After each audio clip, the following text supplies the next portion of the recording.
Здравейте! Днес ще ви покажа този мултифункционален мини чопър, който е на марката Silvercrest. Ето така изглежда самата опаковка. Тук имаме малко повече детайли относно самия продукт.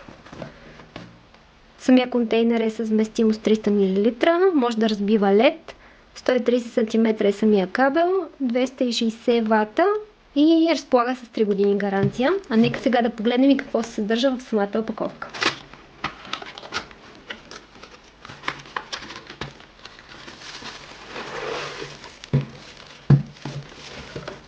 Имаме инструкции за употреба.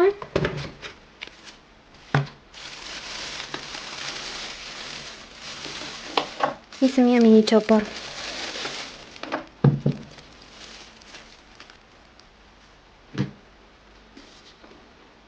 Ето как изглежда. Избрах този, който е в ментов цвят.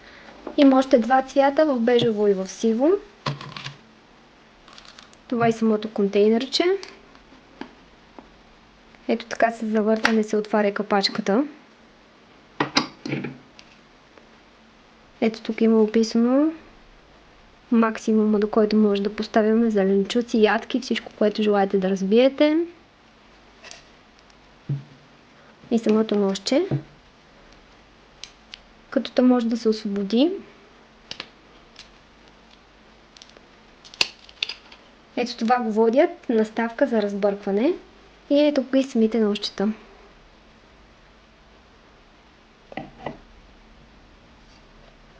В долната част имаме и гумирана повърхност. А сега нека да го подготвя за употреба и да видим как работи. И сега ще направя един бърз тест с орехи.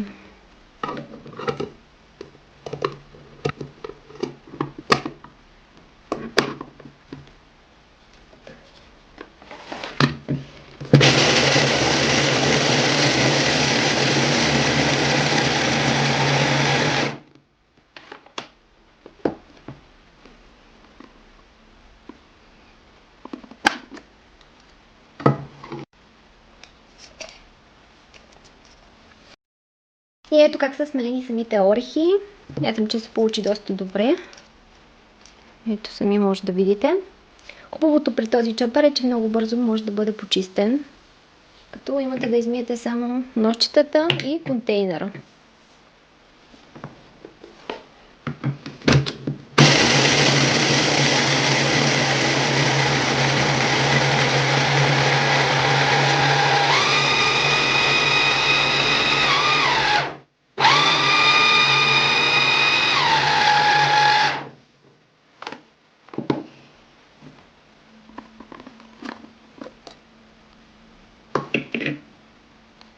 Перфектно смалени орехи. Лично на мен тази орех наистина ще ми бъде от полза, тъй като изключително лесно се почиства и се работи много лесно с него. Ако това видео ви е било полезно и ви е харесало, може да дадете един палец нагоре и да се абонирате за канала ми, за да не спускате и следващите видеа. До скоро!